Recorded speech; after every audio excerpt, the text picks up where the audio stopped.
Werra. Thank you, Deputy Speaker. When the motion we're dealing with today was first proposed on the 18th of June this year, the government's National Energy Guarantee, or NEG, was spruiked as a policy device that would lower prices and bring certainty to the electricity network. The then Prime Minister, the former member for Wentworth, was lauded for getting his party room endorsement of the NEG. It was said to be a boost for his leadership. However, since then, if you believe the commentators' opinions, something which I have to say I normally take with a grain of salt, that same NEG has now brought an end to that leadership. Years from now, when people look back on this rather unusual and unstable period in Australian politics, a common thread will be the amount of navel-gazing and policy uncertainty in this place and how at odds and out of touch it was with the problems that have been faced by the wider nation. The supposed big debates of the last decade have for the most part been isolated to this building. While we have squabbled in here, the experts, the industry and the public have made up their mind and moved on. Examples are numerous: broadband, marriage equality, the funding of education and of course climate change and energy policy. The Australian people deserve better from their government and their disgust is borne out in the numerous polls and surveys.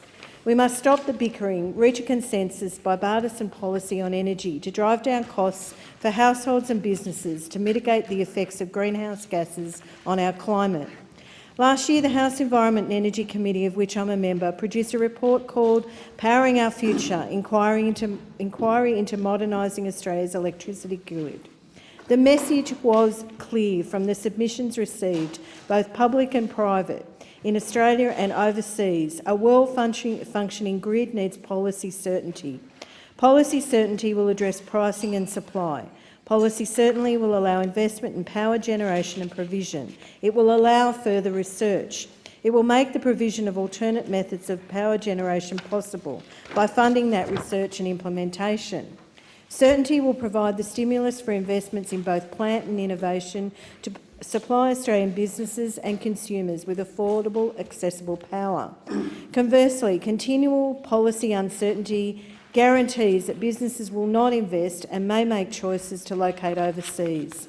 Last year, the committee heard evidence that the inability of this government to provide certainty in energy policy over the last decade has placed the equivalent of a $50 a tonne carbon price on electricity generation.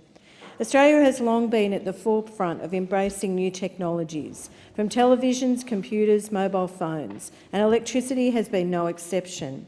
The take-up of rooftop solar has risen exponentially in the last decade. Some of this growth obviously was helped by subsidies from the previous federal and state governments, but the growth has continued well after the subsidies disappeared. It seems there are many reasons for the continual trend, bill reduction always being a primary concern, but also a wish to provide cleaner energy and a lower carbon footprint are also determining factors. Well thought out policy settings, the amount of generation behind the meter can be assessed, modelled and then incorporated into planning for the grid and for future production to ensure stability.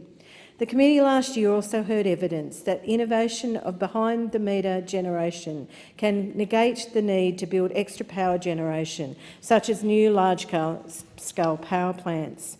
I'm aware of an initiative led by an organisation, Shine Hub, called the Sydney Community Solar Program. The initial initiative is looking to buy solar rooftop and batteries on behalf of consumers in the hope of creating Sydney's biggest virtual power plant. Their primary selling point is they are getting on with real solutions instead of waiting for politicians who waste their time squabbling in corridors. While an exciting and innovative initiative, which I'll keep a keen eye on, it is a sad indictment of this parliament. The initiative also points to the need for a clear approach from government with supports from all sides of politics, underpinned by equity. We need an approach that ensures consumers, particularly those on low incomes or renters, are not left to shoulder grid costs as more are able to afford rooftop solar and battery, and then they leave the grid.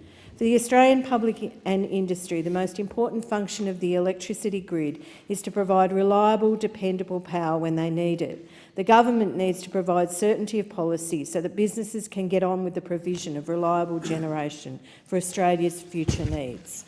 Okay,